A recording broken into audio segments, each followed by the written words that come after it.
사도행전 2장. 마침내 오순절이 이르렀을 때 그들이 모두 함께 한 곳에 모여 있었습니다.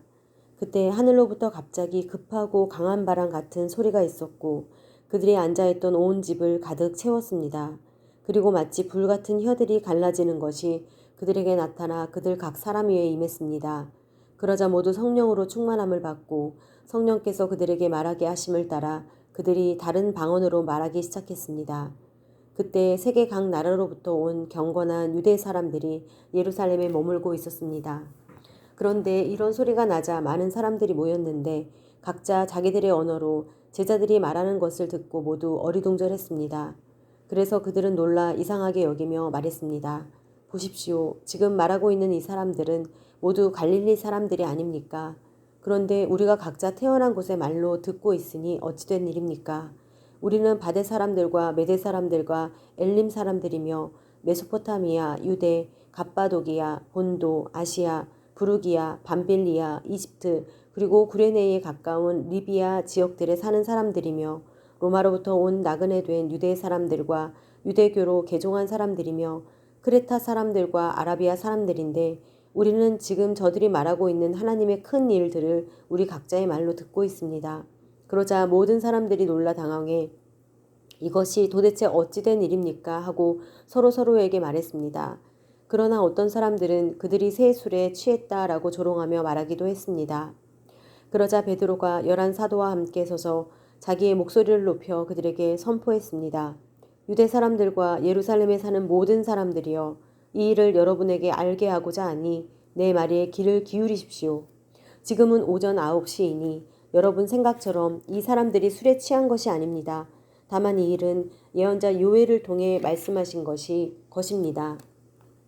하나님께서 말씀하셨습니다. 마지막 날에 내가 내 영을 모든 육체에 부어주겠다.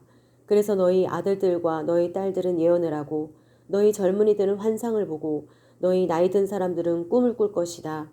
그날에 내가 내 남종들과 여종들에게도 내 영을 부어주겠다. 그래서 그들이 예언을 할 것이다. 또 내가 위로 하늘에서는 기사들과 아래로 땅에서는 표적들을 나타낼 것이다. 곧 피와 불과 자욱한 연기이다. 주의 크고 영화로운 날이 이르기 전에 해가 변해 어둠이 되고 달이 변해 피가 될 것이다. 그러나 누구든지 주의 이름을 부르는 사람은 구원을 얻을 것이다. 이스라엘 사람들이여, 이 말들을 들어보십시오. 여러분이 아는 바와 같이 나사렛 예수는 하나님께서 그를 통해 여러분 가운데서 베푸신 능력들과 기사들과 표적들로 여러분에게 증언하신 분입니다. 이 예수는 하나님께서 정하신 뜻과 미리 아심을 따라 내주셨고 여러분은 법 없는 사람들의 손을 빌려 그분을 십자가에 못 박아 죽였습니다. 그러자 하나님께서는 죽음의 고통에서 풀어 그분을 살리셨습니다. 왜냐하면 그분은 죽음에 사로잡혀 있을 수 없었기 때문입니다. 다윗이 그분에 대해 말했습니다. 내가 내 앞에 계신 주를 항상 뵙습니다. 주께서 내 오른편에 계심으로 내가 흔들리지 않습니다. 그러므로 내 마음이 기쁘고 내 입술은 즐거워했으며 내 육체도 소망 속에 살 것입니다. 이는 주께서 내 영혼을 지옥에 버리지 않으시며 주의 거룩하신 분을 썩지 않게 하실 것이기 때문입니다. 주께서 내게 생명의 길을 알려주셨으니 주 앞에서 내게 기쁨을 가득 채워주실 것입니다. 형제들이여, 나는 여러분에게 조상 다윗에 대해 담대히 말할 수 있습니다. 그는 죽어 장사돼 그의 무덤이 오늘까지 우리 가운데 있습니다. 다윗은 예언자이기에 하나님께서 그에게 맹세하셔서 그의 몸에서 날 자손을 세워 그의 보좌 위에 앉히시리라는 것을 알고 미리 내다보면서 그리스도의 부활에 대해 그가 지옥에 버림을 당하지 않고 그의 육신이 썩음을 보지 않았다라고 말했습니다. 이 예수를 하나님께서 살리셨습니다. 이 일에 대해 우리 모두가 증인들입니다. 하나님께서는 이 예수를 높이 올리셔서 그분의 오른편에 앉히셨습니다. 높임 받으신 예수께서는 아버지께서 약속하신 성령을 받아 우리에게 부어주셨는데 지금 여러분이 보고 듣는 것이 바로 이것입니다.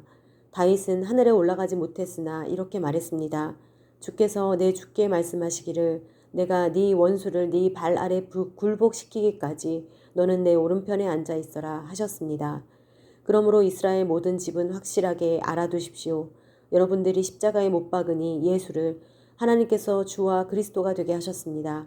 그러자 그들이 듣고 마음이 찔려 베드로와 다른 사도들에게 형제들이여 우리가 무엇을 해야 합니까? 하고 물었습니다. 이때 베드로가 대답했습니다. 회개하십시오. 그리고 여러분의 죄를 용서받기 위해 예수 그리스도의 이름으로 여러분이 각각 세례를 받으십시오. 그러면 여러분이 성령의 성물을 받게 될 것입니다. 이 약속은 여러분과 여러분의 자녀와 먼데 있는 모든 사람, 곧 주 우리 하나님께서 부르시는 모든 사람들에게 주신 것입니다. 베드로가 이 사악한 세대로부터 구원을 받으십시오 라고 말하면서 다른 여러 가지 말로 확증하며 그들을 권했습니다. 그러자 베드로의 말을 받아들인 사람들이 세례를 받았고 그날 믿는 사람의 숫자가 약 3,000명이나 더 늘었습니다. 그들은 사도들의 가르침을 받고 교제하며 빵을 떼는 것과 기도하는 일에 전념했습니다. 모든 사람들에게 두려움이 임했는데 사도들을 통해 기사들과 표적들이 나타났습니다. 믿는 사람들이 모두 함께 모여 모든 물건을 함께 쓰며 재산과 소유물을 팔아 각 사람에게 필요한 대로 나눠주었습니다. 그리고 날마다 성전에서 한 마음으로 모이기를 힘쓰고 집집마다 빵을 떼면서 기쁨과 순수한 마음으로 음식을 나눠 먹었습니다. 그리고 하나님을 찬양하고 사람들로부터 칭찬을 받아 주께서 날마다 구원받는 사람들을 더하게 하셨습니다.